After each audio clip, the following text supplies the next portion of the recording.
Muy buenas tardes, bienvenidos al webinar del día de hoy y posteriormente a las personas que accedan a él a través de nuestro canal YouTube del Centro Médico Docente La Trinidad. En la tarde de hoy tenemos al doctor César Luis hablándonos sobre enfermedad por reflujo gastroesofágico refractaria.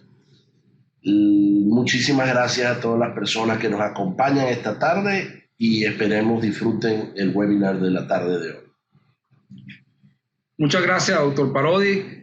Comenzando, la enfermedad por reflujo gastroesofágico es una enfermedad muy frecuente, pero en algunos pacientes el tratamiento no les presta, por lo cual al cabo de un tiempo uno dice, oye, ¿qué está pasando? Que este paciente no mejora.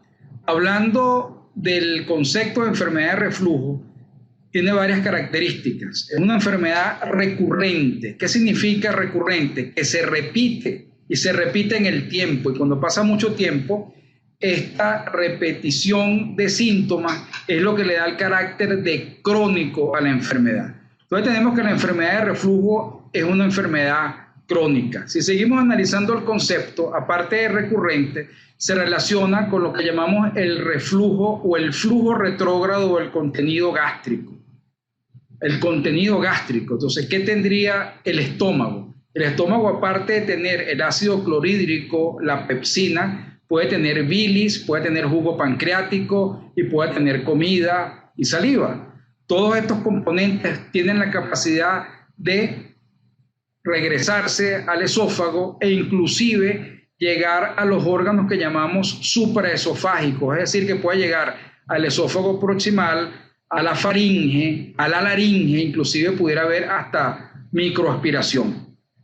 En estos casos van a dar unos síntomas que son distintos de acuerdo al sitio donde llega el reflujo. Por ejemplo, tenemos síntomas que son típicos, aquellos que son la pirosis y la regurgitación. Tenemos síntomas que son atípicos, por ejemplo, la tos, la ronquera, y tenemos síntomas que son de alarma cuando la enfermedad de reflujo causa complicaciones, como son la estenosis, que darían un síntoma de disfagia, o el esófago de Barrett, que es otra complicación. Por otro lado, el concepto habla de que puede haber daño de la mucosa o pudiera no haberlo. Es decir, que tenemos una endoscopia que puede ser completamente normal o una endoscopia que puede haber esofagitis de reflujo.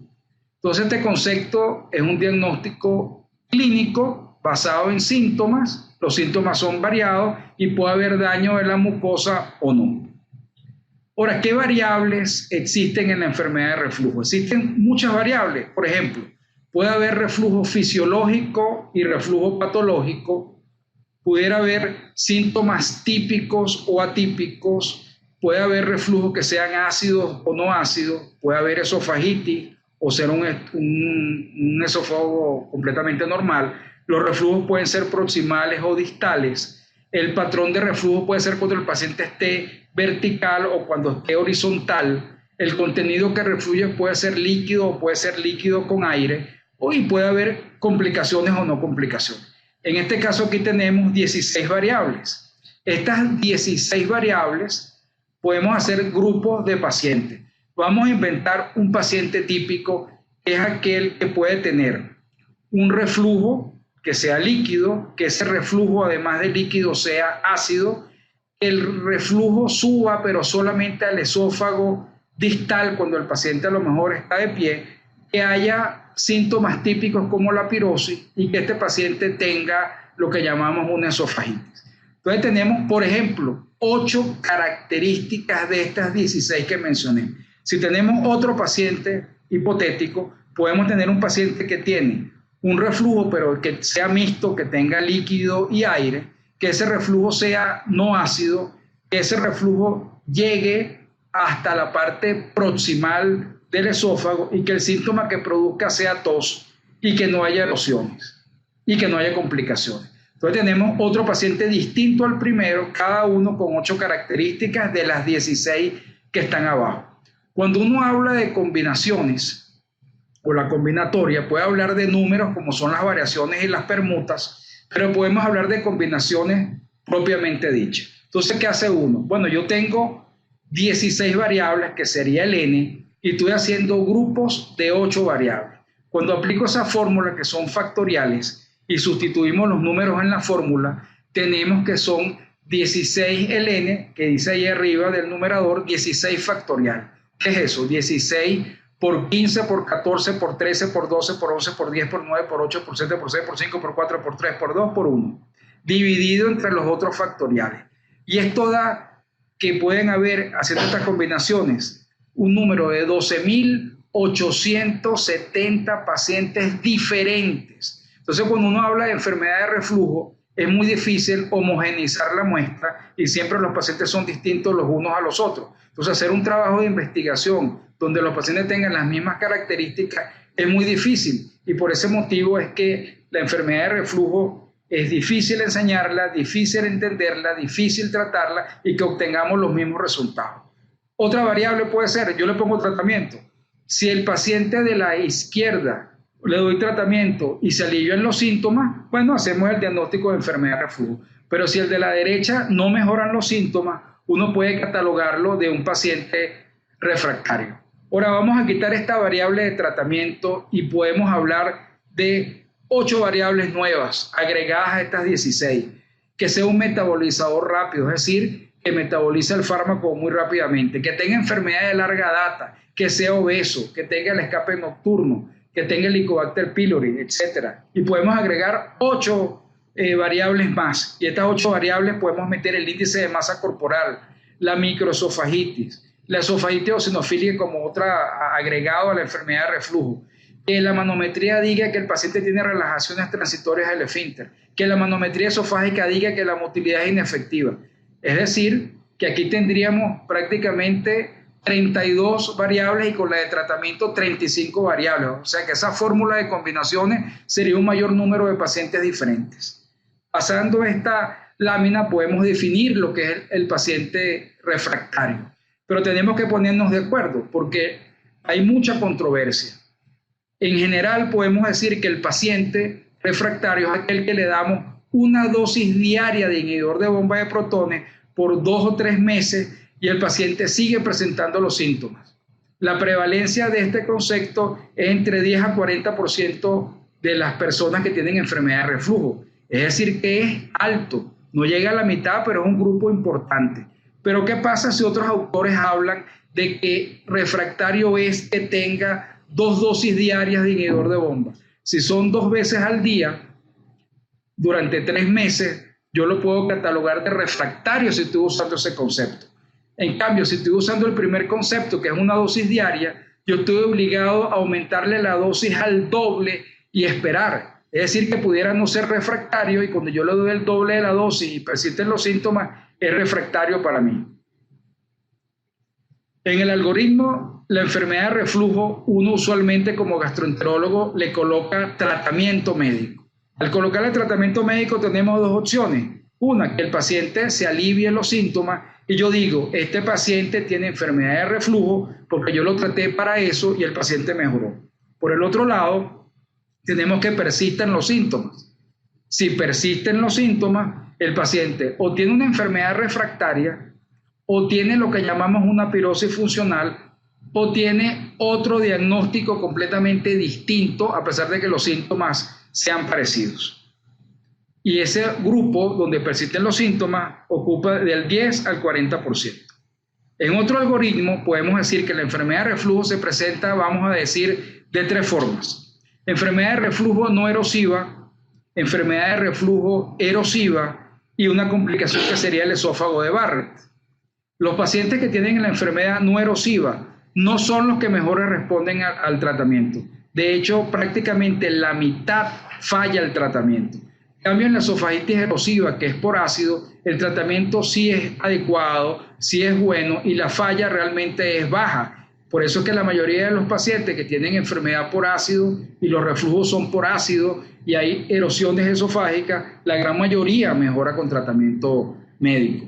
Y en el caso del esófago de Barrett, falla más o menos en un 20%. Si lo vemos de otra manera, podemos hablar de pacientes que tienen manifestaciones extraesofágicas, pirosis, dolor torácico, tos, crisis asmática, laringitis. En este caso falla el inhibidor de bomba en un 40%. Y viendo esta lámina ustedes pueden ver que los pacientes que no tienen esofagitis y que tienen síntomas atípicos son los que son más refractarios en proporción. Y estas dos variables uno las cataloga de que cuesta más tratar al paciente. Viendo en esta lámina toda esta serie de variables, hay dos trabajos importantes. El primer trabajo va a decir cuáles son las características de los pacientes que no respondieron al tratamiento y que son refractarios. En este trabajo, las variables que utilizaron son estas de color verde que están acá, que serían síntomas atípicos, larga data, severidad, presencia de Helicobacter pylori, obesidad, poca adherencia y que falle los cambios de estilo de vida. En este otro trabajo podemos ver también otras variables, y en este caso las variables de los pacientes que no mejoraron fueron dispepsia funcional, que no hubiese esofagitis y que tengan el índice de masa corporal alto. Entonces, ¿qué nos preguntamos ante el paciente que no responde a los inhibidores de bomba de protones? Uno diría, bueno, el paciente falla en el control de la pirosis, de la regurgitación, del escape nocturno, de los síntomas atípicos. Podemos decir, oye, este paciente cumplió el tratamiento en forma adecuada, entendió que tenía que tomarse el tratamiento en ayunas. El paciente no está con la dosis adecuada, hay que darle la dosis al doble de la dosis. ¿El inhibidor de bomba de protones es el adecuado o hay que cambiar el inhibidor de bomba de protones? Hay interacciones medicamentosas. Este paciente tiene un metabolizador rápido y su hígado metaboliza la droga muy rápido y por eso la vida media o la concentración máxima no se compara con la mayoría de los pacientes. Este paciente tiene algún otro diagnóstico, tiene de verdad reflujo o tiene pirosis funcional, o el paciente tiene esofagitis eosinofílica además de enfermedad de reflujo, o es solo la eosinofílica. Hay algún trastorno motor de esófago, tiene motilidad esofágica inefectiva. El reflujo es débilmente alcalino o débilmente ácido y por eso el tratamiento no lo ayuda. Además hay otra enfermedad funcional como la dispepsia funcional, además de la enfermedad de reflujo. Entonces, señores, tenemos un paciente con muchísimas variables donde nos hacemos muchas preguntas, sobre todo cuando el paciente no mejora. Llegando al algoritmo final, lo más importante es optimizar la terapia del inhibidor de bomba de protones. ¿Cómo se optimiza? Bueno, uno, hay que estar 100% seguro de que el paciente, aparte del cambio de estilo de vida, de perder peso, de hacer las comidas a su hora, de elevar la cabecera de la cama, debemos estar seguros que el paciente tiene adherencia al tratamiento, que se toma el tratamiento, que tiene la dosis correcta y que se la está tomando realmente en ayunas o antes de las comidas. Cuando estamos seguros de eso, uno puede ayudar al paciente o rotando el inhibidor de bomba de protones por otro, porque hay idiosincrasia y los pacientes son distintos, a pesar de que las drogas sirven para lo mismo, o agregar una segunda dosis, o agregar procinéticos o alginatos a este paciente para controlar los síntomas. Luego de que uno optimiza el tratamiento, ya lo puso al doble de la dosis y el paciente no mejora, en este momento decimos, bueno, este paciente debe ser refractario porque el paciente no tuvo la mejoría si estamos usando el segundo concepto de refractariedad.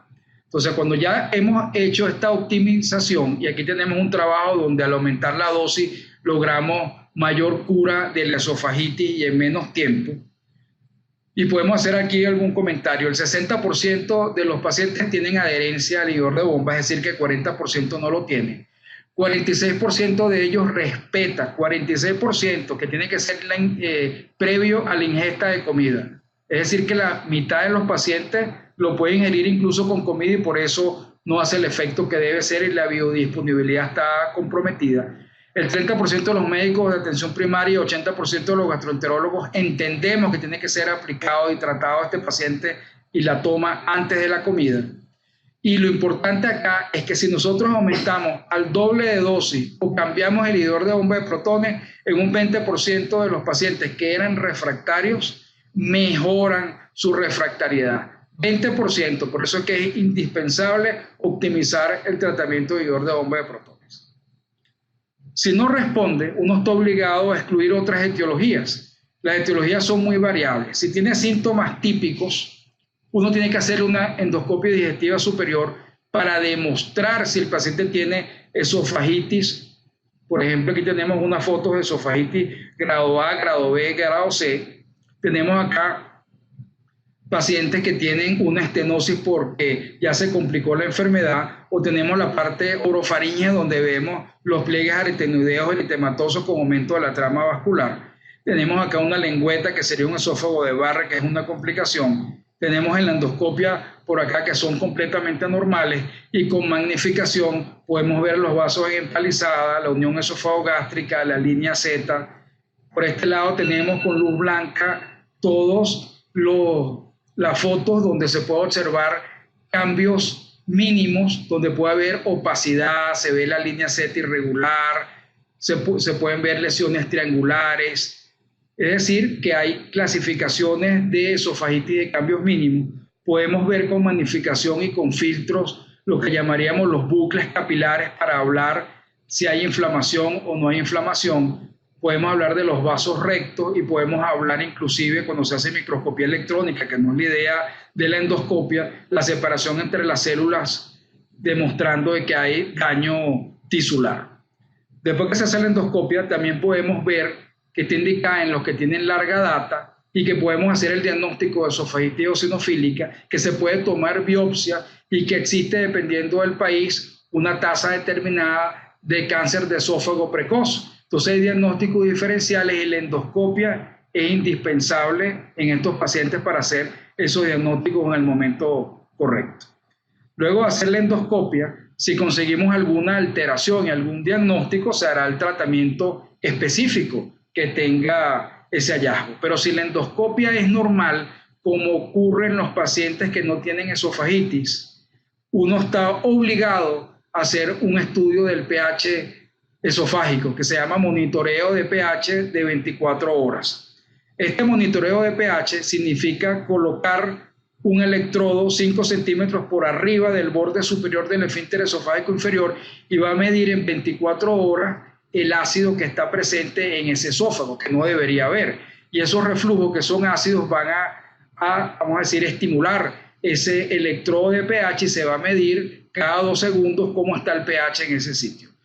Hay variables, hay puntajes que nos van a decir si el paciente tiene reflujos patológicos, si el paciente tiene lo que llamamos asociación sintomática, es decir, que hay reflujos ácidos junto cuando el paciente siente el síntoma, y habla también de la parte pronóstica, porque si el paciente está tratado médicamente con inhibidor de bombas de protones, yo voy a ver si coloco un pH en el estómago, si el paciente está bien tratado, y a pesar de que está bien tratado, me hacen los reflujos ácidos. Entonces, los pacientes que tienen esofagitis y tienen síntomas típicos, yo tengo mi pretest de que el paciente tiene enfermedad de reflujo. Entonces, si tengo lo que llamamos una alta probabilidad de que tenga reflujo, porque hay erosiones, como comenté, y porque tiene síntomas típicos, yo pudiera darle tratamiento con inhibidor de bomba de protones y hacerle pHimetría para demostrar de que el paciente tiene reflujos ácidos. En cambio, si tengo un pretest bajo, donde digo, mira, puede ser que tenga reflujo, pero no estoy seguro, uno les hace una pHimetría convencional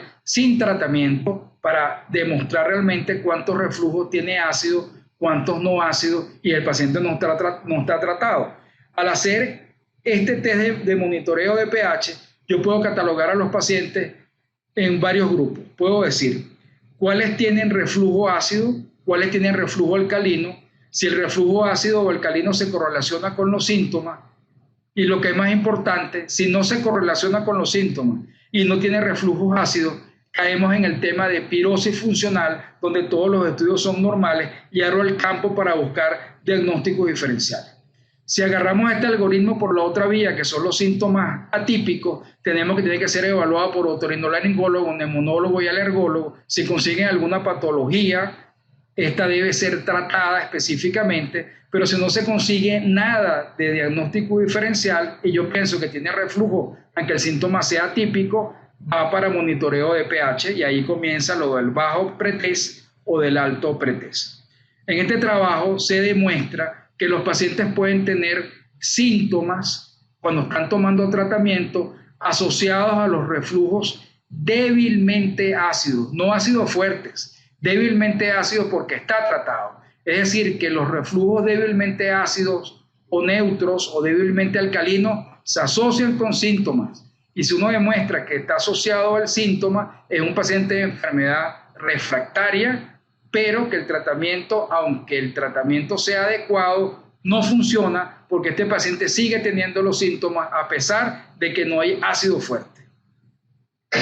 Por otro lado, para terminar, nos podemos hablar acá de una manera grande diciendo, los pacientes que tienen enfermedad refractaria tienen lo que llamamos hipersensibilidad visceral. Está demostrado que cuando uno estimula el esófago con corriente eléctrica, con, vamos a decir, estímulos calientes o estímulos fríos, con estímulos ácidos o con estímulos de distensión del esófago, es decir, que se estira esa pared muscular del esófago, sabemos que los pacientes que son refractarios hacen los síntomas de dolor antes que los pacientes que no son refractarios o de los sujetos normales.